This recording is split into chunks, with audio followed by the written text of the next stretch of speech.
Hello बच्चों, आप सभी का स्वागत है आपके अपने यूट्यूब चैनल में।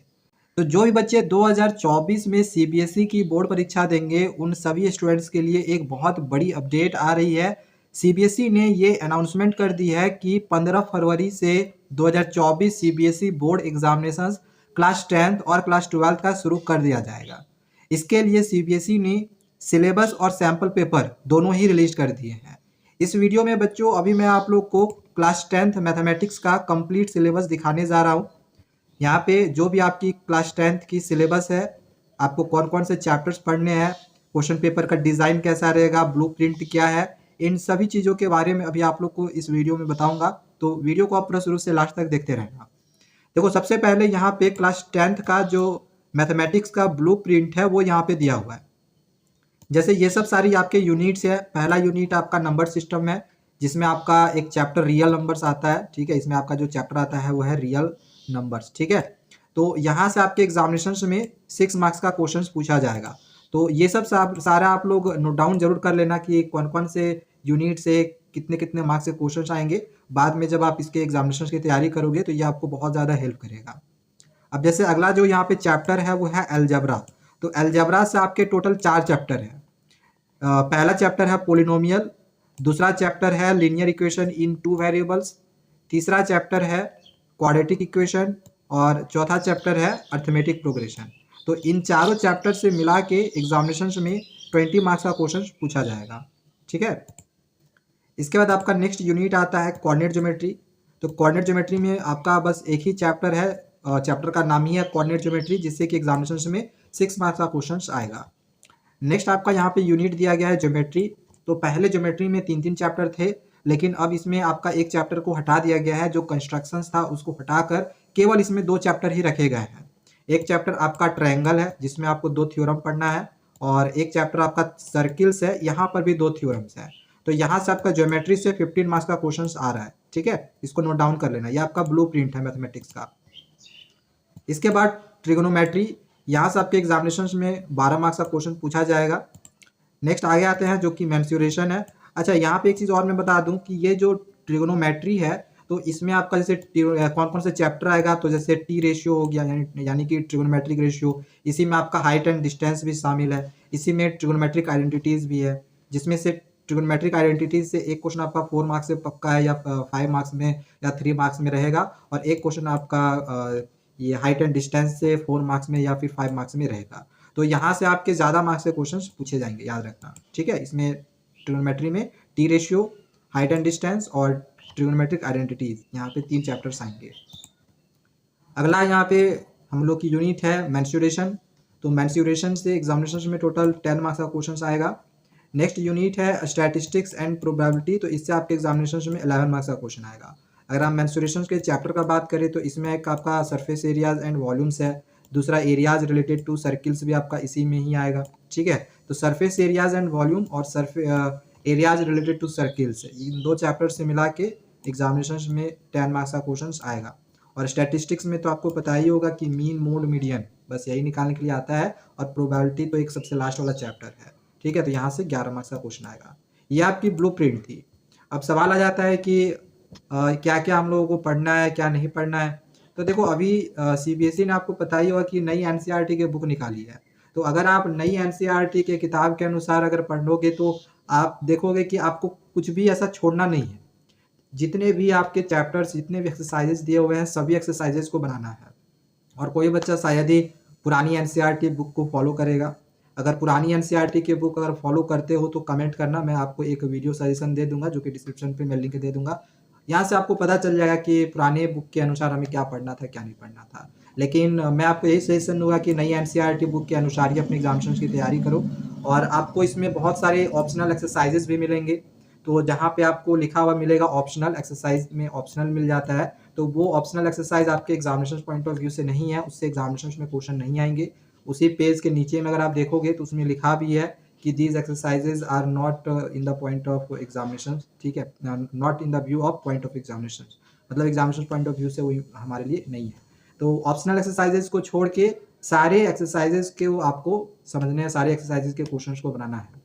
पिछले साल के कंपैरिजन में बहुत सारे चैप्टर्स को हटाया गया है, बहुत सारे टॉपिक्स को भी हटाया गया है। जैसे रियल नंबर में पहले एक यहाँ पे डिवीजन एल्गोरिथम था, एक यूक्लिड्स डिवीजन एल्गोरिथम था, उसको हटा दिया गया है। वो यूक्लिड्स का डिवीजन एल्गोरिथम आपको बिल्कुल पूरा पढ़ना ही नहीं है।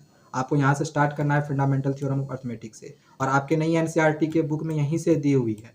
ठीक है, तो इसके इंपॉर्टेंट क्वेश्चंस को आगे मैं करवाऊंगा कि कौन कौन से क्वेश्चंस आपके बोर्ड एग्जामिनेशन में आएंगे, चाहे आपके प्री बोर्ड एग्जामिनेशन में आएंगे या हाफ ईयरली एग्जामिनेशन में आएंगे। इन सब चीज़ों के बारे में आगे डिस्कशन करेंगे। ठीक है, आगे यहाँ पे फिर अलजेब्रा से रिलेटेड देख लो। अलजेब्रा का यहाँ पे जो चैप्टर्स दिया हुआ था, polynomials, pair of linear equation into variables, quadratic equations, और एक होगा अर्थमेटिक प्रोग्रेशंस। तो इन सब को आपको पूरा पूरा पढ़ना है, कुछ भी छोड़ना नहीं है, नई एनसीईआरटी के बुक फॉलो करना।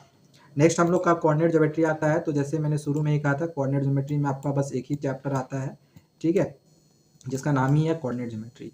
तो यहाँ पर आपको डिस्टेंस फार्मूला पढ़ना होगा, सेक्शन फार्मूला पढ़ना होगा। एक और पहले था areas of triangle, area of triangle का भी एक फार्मूला था कोऑर्डिनेट ज्योमेट्री के अनुसार, तो वो यहाँ से हटाया गया है।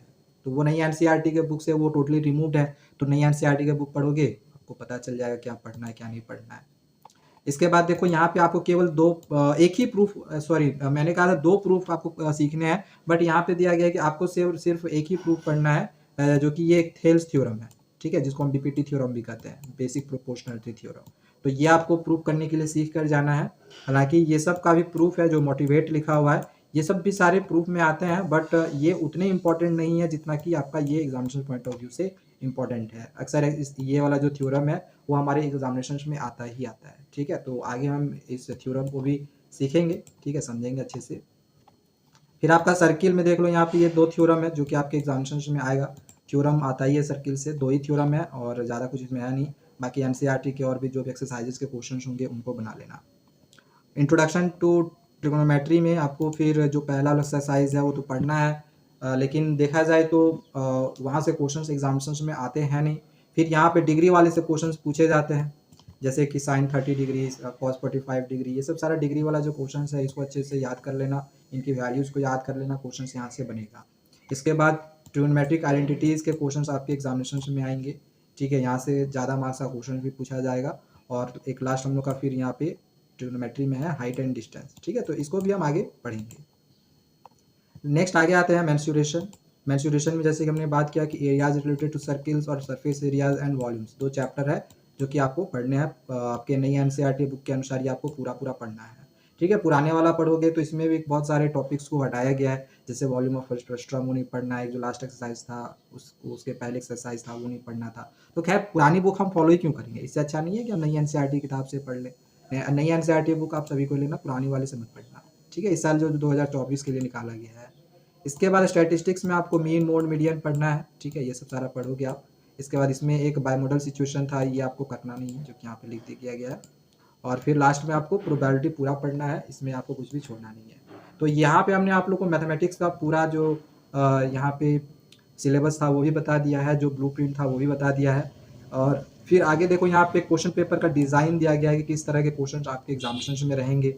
जैसे रिमेम्बरिंग और अंडरस्टैंडिंग। अब रिमेम्बरिंग अंडरस्टैंडिंग कहने का क्या मतलब हो गया कि ये आपके किताब से 54% का क्वेश्चन रहेगा, ये सिर्फ आपकी किताब से रहेगा। जो आपकी एनसीईआरटी बुक हो गई या फिर आर एस अग्रवाल फॉलो करते हो या फिर अदर कोई बुक फॉलो करोगे तो किताबों से क्वेश्चन यहाँ से रहेगा। बाकी अप्लाइंग, एनालाइजिंग, एवेलुएटिंग और क्रिएटिंग, ये सब सारा जो क्वेश्चन रहेगा वो आपके बुक से नहीं रहेगा। ठीक है, कुछ अलग टाइप का क्वेश्चन रहेगा जिसमें केस स्टडी बेस्ड क्वेश्चन रहेगा, कुछ अलग अलग टाइप के नए नए टाइप के क्वेश्चन दिए रहेंगे। ये सब सारा आपका बुक से नहीं रहेगा। ठीक है, मतलब कि आप समझ लो कि 56% क्वेश्चन आपके बुक से नहीं रहेगा, 54% ही क्वेश्चन आपके बुक से रहेगा। तो ये अब इसकी तैयारी हम कहाँ से करेंगे ये आगे मैं आप लोग को दूसरे वीडियो में बताऊंगा। ठीक है, इसके लिए आप बिल्कुल भी घबराना मत, चैनल को सब्सक्राइब करके रखना। आगे आपको सारी इन्फॉर्मेशन दी जाएगी, जो जो क्वेश्चन आपके बोर्ड परीक्षा में आएंगे ना वो सारा आपको मैं क्वेश्चन भी दूंगा। बस उनकी तैयारी करके जाना, आप लोग का जो काम है वो हो जाएगा। तो ये तो यहाँ पे देख रहे हो स्टैंडर्ड मैथमेटिक्स के लिए था। स्टैंडर्ड मैथमेटिक्स का कंपैरिजन करें बेसिक मैथमेटिक्स से तो उनकी क्वेश्चन थोड़ी सी हार्ड रहती है। ठीक है, बेसिक मैथमेटिक्स की इजी रहती है। जैसे कि आप यहाँ पे देख सकते हो कि इनका किताब से 75% पूछा जाएगा, जबकि ऊपर में हमने देखा कि स्टैंडर्ड वालों का किताब से केवल 54% ही आता है। ठीक है, और केवल 25% ही इनका बुक से आउट क्वेश्चन रहेगा। तो थोड़ा सा बेसिक वालों के लिए थोड़ा सा सीबीएसई इजी क्वेश्चन सेट करती है। और पता ही होगा आपको कि जो बच्चे बेसिक फिर ले लेते हैं 11th में उनको मैथ्स मिलता नहीं है, तो ये सब कुछ रीजंस होते हैं जिसकी वजह से बेसिक वालों को थोड़ा सा ईजी क्वेश्चंस दिया जाता है। बाकी नीचे यहाँ पे देख लो कि सीबीएसई आपको कौन सा बुक रिकमेंड कर रही है। सीबीएसई कहती है कि आप एनसीईआरटी किताब पढ़ो, ठीक है। या तो फिर आप एनसीईआरटी एग्जाम्पलर की भी किताब को पढ़ सकते हो। यहाँ पे खिला देखो, यहाँ पे दिया गया मैथमेटिक्स एग्जाम्पलर प्रॉब्लम्स, मतलब मैथमेटिक्स एनसीईआरटी की जो मैथमेटिक्स की एग्जाम्पलर बुक है वो भी एक आती है, तो उससे भी तैयारी कर लेना क्योंकि वहाँ से भी क्वेश्चन आपके एग्जामिनेशन में बनते हैं। ठीक है, आगे और भी मैं आप लोगों को सजेस्ट करूंगा कि कैसे आपके एग्जामिनेशन में क्वेश्चन आएंगे, कहाँ से क्वेश्चन बनेगा, कौन कौन से क्वेश्चन आएगा, सारी चीज़ों के बारे में आप लोग को आगे बताऊंगा। तो तब तक चैनल को सब्सक्राइब करके रखना। जो भी सिलेबस है हमने कंप्लीट बता दिया है। आगे मैं आप लोग को और भी अदर सब्जेक्ट के भी सिलेबस को बताऊंगा। अगर आपको कोई दूसरा सब्जेक्ट का सिलेबस देखना होगा तो उसकी लिंक मैं डिस्क्रिप्शन पे दे दूंगा, आप जाके देख लेना। ठीक है, मिलते हैं दूसरे वीडियोज़ में। Thank you, bye bye.